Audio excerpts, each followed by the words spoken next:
No último programa, tem o Espírito Santo dentro. Amém? E você vive para ele. Viva para a audiência de um. E então vai haver unção, vai haver postura, uma genuinidade, uma integridade à sua volta, que as pessoas sentem sem você abrir sua boca. Isso é espiritual. Hoje com o pastor Joseph Prince. Há momentos que eu adoro a Deus com reverência. Eu tenho uma reverência com Deus. Eu não creio que isto é a minha opinião. Eu não gosto quando as pessoas só dizem Jesus, Jesus, Jesus. Não há nada errado com dizer Jesus, mas eu quero que eles digam também Senhor Jesus. Ou Senhor Jesus Cristo. É algo que eu já falei para os meus pastores. Ok? Então, eu creio em reverência, eu creio em também fazer menção do nome de Jesus mais vezes do que as pessoas dizendo atualmente Deus, Deus, Deus, Deus. O Espírito que será liberado nos últimos dias não é anti-Deus, mas anticristo. Contra a pessoa de Jesus, então. Eu valorizo a reverência e quando eu adoro a Deus em algumas canções, eu simplesmente não chamo de Pai, mas eu adoro como Deus e Ele é o meu Pai. E o nome pelo qual Ele quer ser reconhecido, mais do que qualquer outro, é Pai. O nome que Jesus revelou. Então eu chamo Abba Pai, ou Pai Celestial, ou Pai que está no céu, ou Papai do céu. Deve dizer com espírito de filho e não com espírito de escravidão, de quem está preso. Você está comigo? É uma coisa espiritual, sabe? Certo? Mas alguns dizem, você tem que operar a sua salvação. Isto é muito conhecido. Está em Filipenses. De sorte que, meus amados, assim como sempre obedecestes, não só na minha presença, mas muito mais agora na minha ausência, assim também operai a vossa salvação com temor e tremor. Aí está, temor e tremor. Porque Deus é o que opera em vós tanto o querer como o efetuar. Não sei quantos pregadores que eu conheci, que me desafiaram sobre a graça, e geralmente um dos versos que eles trazem é esse: operai a vossa salvação com temor e tremor. E eu sempre digo, o que é o Evangelho? Do jeito que interpretam operai a vossa salvação é como produzir, mas não diz produzir, e sim operai. Não dá para operar algo que você não tem. Só dá para operar aquilo que já foi produzido. Não falou para produzir. Ele está falando para a igreja. Certo? Então operai. Como, por exemplo, você tem, sabe, pensamentos de amor para sua esposa. Sente muito amor por ela. Não fique só por aí. Vá para ela e diga eu te amo. E ela diz, sabe que eu estava pensando que você não me amava mais. E aconteceu comigo, você conhece a história. Certo? Nos dias que eu jogava futebol, eu tinha casado, mas gostava de futebol. E tinha me casado há poucos meses. E ela estava numa outra sala, na minha casa. E ela estava lá e eu não sabia o que ela estava fazendo. E não dava para conversar com ela, porque eu estava assistindo o jogo. E naqueles dias não tinha, sabe, aqueles aparelhos para gravar. Eu não tinha comprado, não tinha dinheiro para isso. Então, de repente, eu senti amor pela minha esposa, Deus trabalhando em mim. Então, de repente, eu levantei. Eu nunca levantava. Estou sendo honesto. Eu então levantei, fui até ela e abracei e disse eu te amo. E lágrimas desceram. Ela disse eu estava pensando, com poucos meses de casado, que você não me amava mais. Eu disse, Jesus, muito obrigado. Amém, Jesus sabe. Então, quando Deus produz, você opera. Próximo verso, porque Deus é o que opera em vós, viu isso? Você opera porque Deus é aquele que opera em você. Tanto o querer, dando a você vontade, como também o efetuar. Este é um versículo incrível, porque muitos pensam que quando Deus quer que você faça algo certo, e mesmo você não querendo, você vai fazer. Mas, na verdade, esse verso diz, é Deus quem te dá a vontade. E Deus te dá o poder para efetuar aquilo. Você vê isso? É Deus que opera em vós tanto o querer como o efetuar. Deus é tão bom, é como se Ele dissesse, você ama aquele franguinho frito, certo? E você não estava comendo ultimamente, porque você não estava se sentindo bem, mas agora você está melhor, com muita saúde. E eu coloco um frango frito na sua frente. Você diz, espera, espera. Certo? Eu só quero que você coma, se estiver com vontade. Não coma só por comer, certo? E você diz, sabe, a vontade está aqui o tempo todo. Eu senti o cheiro, já estava com vontade. Foi produzido, agora será operado. Com temor e tremor. Certo? Temor e tremor é muito mal interpretado, mas o que é isso? O que é temor e tremor? Temor e tremor era um ditado dos judeus, como nós falamos, lá fora está chovendo canivete. Vamos ver o tamanho dos canivetes. Vamos ver se eles são afiados. Era só expressão, certo? Os americanos têm, os britânicos também. Singapurianos têm. Amém? E não quer dizer que está chovendo canivete, quer dizer que está chovendo tanto. É como se fosse canivete. Você está comigo? Você entendeu isso? Para os judeus, temor e tremor quer dizer, você fica maravilhado como, uou, uou. É como, que legal. É como, eu não acredito nisso, como, se a pessoa não acreditar é porque não tem fé. Mas é uma expressão. Que loucura, gente, que loucura, mas ninguém está louco. Mas dizem que loucura.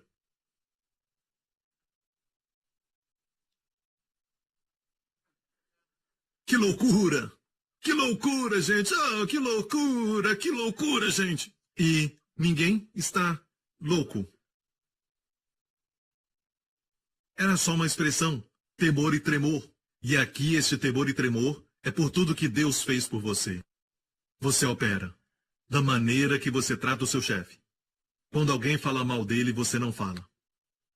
Você ora por ele. Amém? Ou então não trabalhe lá.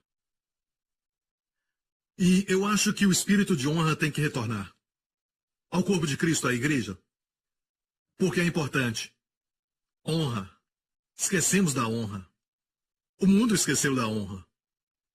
A nova geração não sabe o que é honra. Certo? O tempo está passando, então eu preciso terminar. Vamos ver isso rapidamente. Vamos ver a mulher do fluxo de sangue, Marcos 5. A Bíblia diz que essa mulher procurou tocar em Jesus porque tinha uma hemorragia de 12 anos, uma enfermidade crônica, foi por trás de Jesus e tocou na orla das suas vestes e foi curada. Mas Jesus virou-se e perguntou: quem me tocou? Então a mulher, temendo e tremendo, quando lemos temendo e tremendo, com as nossas mentes de hoje, olhamos isso e dizemos o quê? Ela está com medo agora, ela vai receber. Mas o fato de que na lei a mulher naquele estado não podia ser vista em público, certo? Ela vai receber, vai ser apedrejada, certo? Ela vai receber. Então nós concluímos e lemos o que não está nas Escrituras.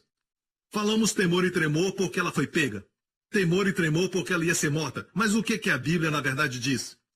Leia a Bíblia e olha o que diz. A mulher temendo e tremendo sabia o que lhe tinha acontecido, não o que ia acontecer com ela. O que tinha acontecido com ela? Cura. Ela temia e tremia por causa da cura. É o que acontece, nós falamos, ai meu Deus. Alguns dizem, oh meu Deus, você vê algo que o pastor Prince pregou na palavra de Deus e diz, uau!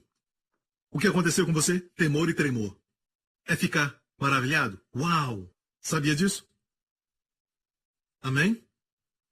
E ele lhe disse, filha, tua fé te salvou, vá em paz e ser curada deste teu mal.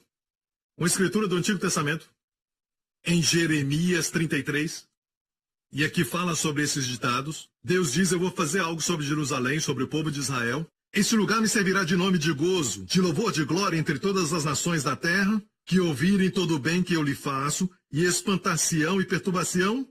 Em outra versão, temerão e tremerão, por causa de todo o bem e por causa de toda a paz que eu lhe dou. Aqui diz, todas as nações, que os seus amigos temam e tremam, quando ouvirem da prosperidade, certo? E da paz que Deus vai lhe dar. Que todos os seus tios e tias e avós, e aqueles que zombaram de ti da última vez, vão temer e tremer por todo o bem e toda a prosperidade que Deus vai dar a você. Entendeu o temor e tremor agora? Não é algo ruim, mas algo bom. Que as pessoas se maravilhem. Eu não me esqueci da parábola. Então, ele voltou depois de uma longa viagem, certo? Ele reuniu seus servos e um deles disse, produzi 10, tem autoridade sobre 10 cidades. Eu produzi 5, mais 5, tem autoridade sobre 5 cidades. E um deles veio então e disse, eu peguei aquela mina que tu me deste e eu coloquei dentro de um lenço. O senhor perguntou, fez o quê? Eu coloquei dentro de um lenço. E ele perguntou, por que não deu aos banqueiros? Agora, eu aprendi anos atrás que colocar dinheiro no banco é o último recurso. com o Senhor. Tinha que ter dado aos banqueiros. Podia ter dado juros. Aprendi com essa parábola que na mente do Senhor, colocar dinheiro no banco é o último recurso. Ele queria que todos usassem o dinheiro para multiplicar. É de graça, é de graça, de graça. De graça, aleluia, glória a Deus. Bem, mesmo assim, o fato é este. Escute, já vou terminar. O servo disse, eu não usei esse dinheiro para negócio. Ele perguntou, por quê? Você nem deu banqueiros por juros? Não. Por quê? Da sua própria boca. O servo disse. E veio outro dizendo, Senhor, aqui está a tua mina, que guardei num lenço, porque tive medo de ti. Sublinhe isso. O medo errado de Deus vai afetar como você usa o dinheiro. Não vai ser eficaz. Como você vê Deus vai afetar como você usa os talentos. Alguns não querem servir no domingo porque pensam que no próximo dia, certo, vão estar mais cansados. Entrevista aqueles que servem ao Senhor com os olhos em Deus e não para impressionar ninguém. Querem agradar a Deus. No próximo dia, vem a provisão. No próximo dia, a força flui. Tem que pensar bem sobre Deus. Este homem não pensava bem sobre Deus. Olha só o que ele disse. Eu tive medo de ti. Esse é o temor errado de Deus. Estou certo? Estou sendo consistente? E eu te digo, este homem temia o Senhor, mas era o tipo de temor certo? Lógico que não. Por falar nisso, a palavra grega aqui é phobio. De onde vem fobia? Tive medo de ti. O temor errado de Deus paralisou a ele e o seu serviço. Isso era sobre como usar dinheiro, mas envolve também dons e talentos. E ele diz, porque tive medo de ti, que és homem rigoroso. Sabe o que é isso? Em outra versão diz, homem severo. Em uma outra versão ainda diz, severo nos negócios. Ele via o Senhor como severo. E essa é a coisa que a graça combate. Sim, sob a lei Deus era severo. Sobre a graça Deus é compassivo. Aleluia! É por isso que o diabo odeia essa mensagem. Faz com que as pessoas mudem sua visão de Deus. Mas olha essa mensagem que, de alguma forma, ele ouviu sobre o seu Senhor e, obviamente, ele não o conhecia. Mas seja o que for, ele viu o seu Senhor como severo, rigoroso, severo nos negócios. Por isso teve medo dele, o medo errado. E, portanto, ele não usou o dinheiro para a glória de Deus. Portanto, ele não usou seus dons. Simples. Em vez de reclamar que as pessoas não usam seus dons. Qual o tipo de Senhor que estamos mostrando ao povo? De Deus. Eu te digo, você dá a ele seu barco. Seu barco é sua profissão porque você precisa dele para ir pescar. E Jesus precisava do barco porque as pessoas se aproximavam dele e ele se afastava. E a multidão crescia. Era assim. As pessoas vinham para ele e atrás estava o mar da Galileia. Ele disse, posso usar seu barco? Era o barco de Pedro. E sempre quando ele te pede algo, ele está te preparando. Você deve sentir privilégio. Quando te pedir para servir, o Senhor está te preparando. Ele pregou daquele barco e as palavras passavam pela água, melhor do que pela terra. E no final Jesus disse, vamos para o fundo. E eles pegaram tantos peixes que a rede rompia e o barco afundava. Ele é um Senhor que sempre paga bem. Ele podia dizer, eu acho que nós precisamos do barco. Em 20 minutos vamos precisar do barco. Se precisa de mais tempo, procura outro barco. Então a visão de Deus é o que faz com que as pessoas usem os seus dons ou não usem os dons. Sempre há algo a fazer. Talvez não no domingo, mas há algo a fazer. Pode se envolver. Amém? Amém? Amém? Glória a Deus. Vou terminar. É algo que as pessoas não descobriram. Sempre dizem temor do Senhor, temor do Senhor, temor do Senhor. E é verdade que ambos, Antigo Testamento e Novo Testamento, usam, mas as pessoas não falam sobre seguir ao Senhor. E se eu tiver que escolher uma característica de Caleb, o homem que nunca envelheceu, lembra de Caleb? Com 40 anos, ele foi um daqueles que foi enviado para espiar a terra e quando ele voltou, ele estava cheio de fé. Ele disse, subamos e possuamos, o povo não creu e peregrinaram por 40 anos. Caleb peregrinou com eles 40 anos, mas seu coração estava sempre em Canaã. Seu coração estava sempre na terra prometida, a terra que mana leite e mel. Ainda que o seu corpo estivesse no deserto com todo aquele povo, mas seu coração não estava. E nós estamos na terra. O nosso coração, a nossa mente, estão no céu, onde não haverá escassez, onde não haverá cansaço, onde não haverá mais enfermidade, onde não haverá mais luta, onde não haverá amargura, onde não haverá depressão. Meu espírito deve estar no céu. Aqueles que são plantados na casa do Senhor florescerão nos átrios de Deus. Eles serão alimentados e florescerão. No hebraico lá serão sempre verdes. Florescer é sempre estar verde. Então, mesmo estando aqui, aquele que habita no esconderijo do Altíssimo, no céu, você vive lá, certo? A sombra do Onipotente descansará. A sombra está aqui no chão. Na terra estamos sob a sua sombra. Se vivermos lá, seremos protegidos. Então aprenda quando ver a luta ao seu redor subir no espírito. Com asas de águia, comece a subir e sentir o cheiro de ar fresco do céu. Veja Jesus glorificado. Veja-o dizer, está tudo bem. Amém. Veja Jesus acima de todos os principados e potestades. Se tem sintomas no corpo, olha para ele e diga, como tu estás livre de toda a enfermidade agora mesmo à direita do Pai. Assim sou eu neste mundo. E veja eu sorrir para ti. Aprenda a subir e vai ser muito eficaz nessa terra. Não creia que ficar pensando tanto no céu não vai ser bom para este mundo. Quem é que disse isso? Então olha, ninguém sabe quem disse isso. Acho que veio do inferno. Eu não sei, mas digo algo. Se pensar muito no céu, só assim você vai ser bom na terra. Porque alguém que tem a paz do céu pode trazer paz para uma luta ou para uma situação de conflito. Porque ele veio do céu. Você entende? É por isso que eu gosto de passar tempo com bebês e crianças, porque vieram recente do céu. Você aprende que a vida é uma alegria e não somente um evento que traz alegria. Não espere um evento para ser alegre. Eles estão alegres o tempo todo.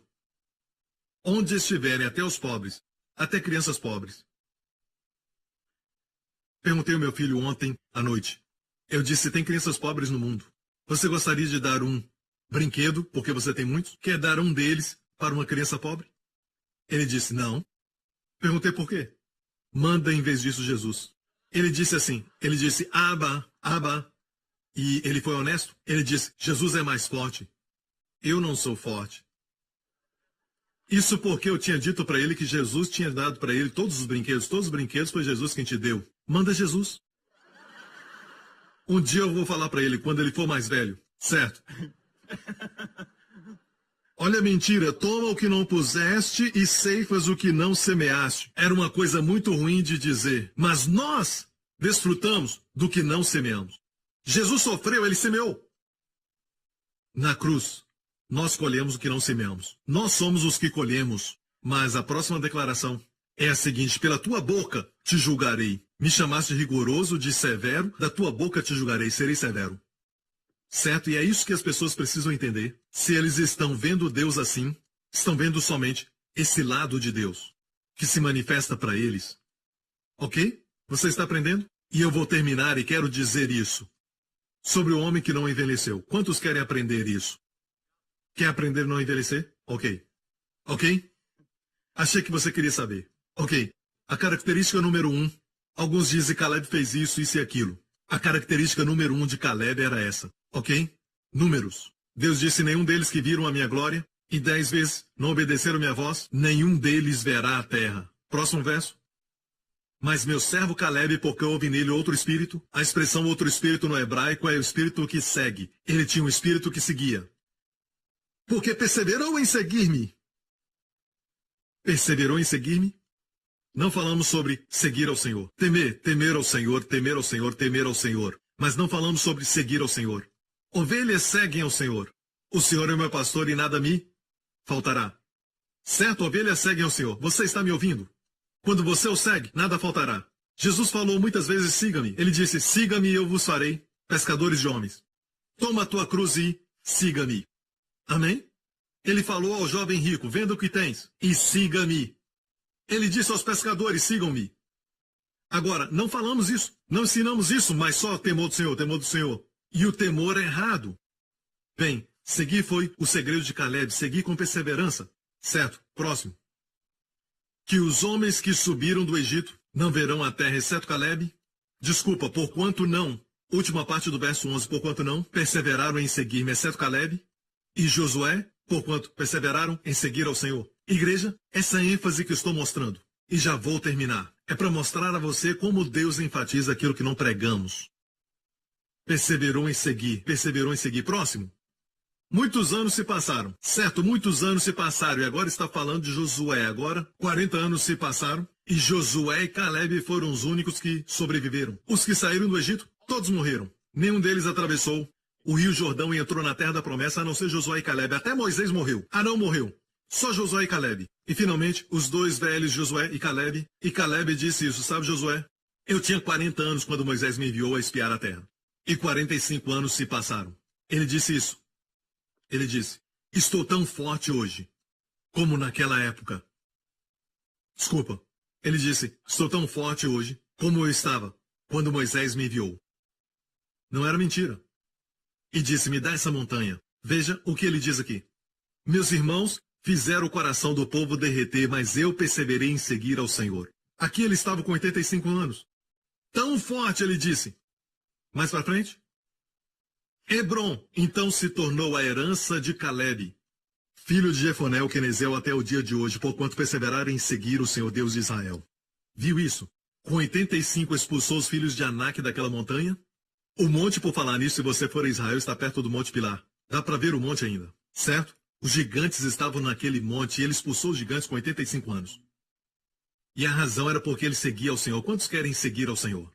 Certo. João 21, último verso, vamos terminar. E Pedro, voltando-se, depois que comeram o que Jesus tinha preparado, haviam 2 semanas que Jesus tinha ressuscitado, e Pedro, voltando-se, viu o discípulo que Jesus amava. Quem era? João, que o seguia. O que ele fazia? Seguia. João estava seguindo. E que nascesse recostara também sobre o seu peito e que dissera, Senhor, quem é que te trai? O mesmo João, ok? Vendo Pedro a este, disse a Jesus, Senhor, e deste que será? Jesus disse a Pedro, se eu quero que ele fique até que eu venha, que te importa a ti? Segue-me tu. Segue-me tu. João praticava o amor do Senhor e era consciente desse amor por ele. Portanto, era ciente do amor do Senhor por ele, por isso o seguia. Mas o seguia inconscientemente. Mais uma vez, se é ciente do amor do Senhor por você, você já o está seguindo. Mas Pedro, que se orgulhava do seu amor pelo Senhor, teve que ouvir? Segue-me tu. Pastor Prince, por que você não ensina mais os imperativos? Porque o meu povo já segue. Talvez você tenha que fazer com o seu povo, mas a minha igreja já está seguindo. Você entendeu? O segredo? João não precisava ouvir segue-me tu. De fato, o ambiente ali não era do imperativo. Era o de seguir. Ele seguia, era fato. Mas, quando Pedro disse, e este, o que importa a ti? Segue-me tu. O ambiente ali no grego era imperativo. Uma ordem, segue-me tu. E amigo, às vezes Deus fala comigo. Eu olho para o que alguém está fazendo, o que este ministro está dizendo, e esse tipo de coisa, e o Senhor tem que me repreender com esse verso muitas vezes. O que importa a ti? Segue-me tu. Às vezes eu esqueço o quanto o Senhor me ama, e eu entro nesse ambiente de segue-me tu. Não importa o que aquela pessoa esteja fazendo, o que esteja dizendo, segue-me tu. Amém? Ministros, líderes, parem de olhar horizontalmente, culpar as pessoas, encontrar erro, e aquela pessoa. Amém? Não é nunca sobre mim, mas sobre aquela pessoa. Siga Jesus. Siga Jesus, faça o que ele manda fazer. Mas o que é ciente do seu amor, sempre está seguindo. Amém? Que isso seja verdade para você também. Amém? É por isso que eu não ensino tanto sobre os imperativos. Por quê? O povo já está seguindo. Você revela o amor de Deus e eles seguem. Vão permanecer jovens, como Caleb. Amém? Dê glória a Deus. Aleluia! Glória a Deus. Vamos lá, fique em pé. Se assentou por muito tempo? Fique em pé. Certo? Todo mundo fica em pé por um tempo. Amém? Permaneçam somente nessa atmosfera de quietude por um tempo, porque existem almas que vão responder ao seu amor. Creia no Senhor Jesus Cristo e serão salvos tu e a tua casa. Faça essa oração comigo. Amém. Jesus morreu na cruz pelos seus pecados. E se você crê nele, faça essa oração comigo de coração. Diga, Pai Celestial, tua palavra diz que aquele que invocar o nome do Senhor será salvo. Senhor Jesus Cristo, estou invocando o teu nome. Creio que tu vieste à terra para morrer pelos meus pecados. Tu carregaste todo o meu julgamento, minha culpa e minha condenação. Também todos os meus pecados e as minhas enfermidades. Naquela cruz, foste enterrado e no terceiro dia ressuscitaste dos mortos, sem nenhum deles. E a tua vitória é a minha vitória. Me dá a tua graça, Senhor, para viver no Espírito, para viver no Celestial, para viver na terra de Canaã, enquanto os meus pais ainda estão na terra. Para que todos os recursos fluam de ti. Faça-me lembrar sempre a descansar em ti, que eu só sou o canal e não a fonte. Sou só um canal para o Senhor fluir. A responsabilidade não é minha, mas é tua. Obrigado, Pai, em nome de Jesus. Jesus Cristo é o meu Senhor. Amém. Glória a Deus. Levante suas mãos. Que nessa próxima semana o Senhor te abençoe com a sua família e o Senhor te guarde. Que o Senhor te guarde e te preserve de todo perigo e ameaça. Que o Senhor te guarde com a sua família das enfermidades e doenças e do poder do maligno. Que o Senhor te guarde do terror. Que o Senhor guarde você e sua família de todo o mal. Que o Senhor resplandeça o seu rosto sobre ti e sua família. Te coloque no lugar certo na hora certa. Que você tenha o favor sobrenatural de Deus. Que o mundo tema e trema por toda a bondade, por toda a prosperidade que Deus vai colocar na sua vida. Não se desanime com as circunstâncias, porque vão mudar. A mudança está vindo. Tudo vai mudar, glória a Deus. Sua família vai ser abençoada. Que o Senhor levante o seu rosto sobre todos que estão aqui ao som da minha voz e sobre os seus amados, e conceda a você e aos seus amados sua shalom, saúde e paz. Em nome de Jesus. E todo o povo diga, amém. Deus te abençoe. Nos veremos outra vez. Amém. Obrigado por sintonizar no programa de hoje. Esperamos que tenha sido uma bênção para a sua vida. Para mais informações sobre o programa da Igreja New Creation, acesse o site ncctv.org.sg. Lá você poderá se inscrever para receber um devocional diário do pastor Joseph Prince. Seja incentivado e fortalecido todos